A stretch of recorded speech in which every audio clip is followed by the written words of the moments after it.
बातमी पुण्यातून पुण्यामध्ये पासपोर्ट कार्यालय उडवून देण्याची धमकी देण्यात आलेली आहे। मेलद्वारे ही धमकी देण्यात आलेली आहे। पुण्यातील पासपोर्ट कार्यालय पाषाण भागामध्ये असून या कार्यालयाला उडवून देण्याची धमकी देण्यात आली आहे। बॉम्बशोधक पथकाकडून कार्यालयाची पाहणी केली गेली। तमिळ भाषेमध्ये हा मेल आल्याचं समोर आले। अधिक माहिती घेऊया, आपले प्रतिनिधी निखिल सुकरे आपल्यासोबत जोडलेले। निखिल, ही धमकी आलेली आहे, या प्रकरणी तपास सुरू झालेला आहे का? तपासामध्ये नेमकी काय माहिती समोर आली आहे?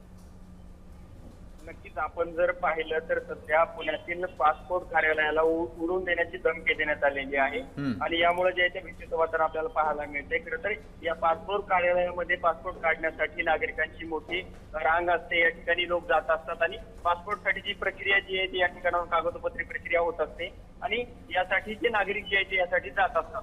परंतु आज जे आहे ते अशा प्रकारचा मेल जो आहे या कार्यालयाला प्राप्त झालेला आहे आणि मेल प्राप्त झाल्यानंतर या ठिकाणी बॉम्बशोध पथक जो आहे ते दाखल झालं होतं आणि त्या ठिकाणी जे ते कार्यालयाची पाहणी केली जाते। सायनाइड पॉइझन बॉम्ब हे कार्यालयाला उडवून देण्याची धमकी जी आहे ती या मेलमध्ये नमूद करण्यात आलेली आहे आणि मेल जो आहे तो तमिळ भाषेमध्ये सुद्धा जो आहे तो देण्यात आलेला आहे। त्यामुळे जे आहे ते सध्या भीतीचं वातावरण आपल्याला पाहायला मिळते। परंतु यामध्ये सध्या बॉम्बशोधक पथक त्या ठिकाणी पोहोचला असून पुढील कारवाई केली जाते। निखिल, धन्यवाद दिलेल्या माहितीबद्दल।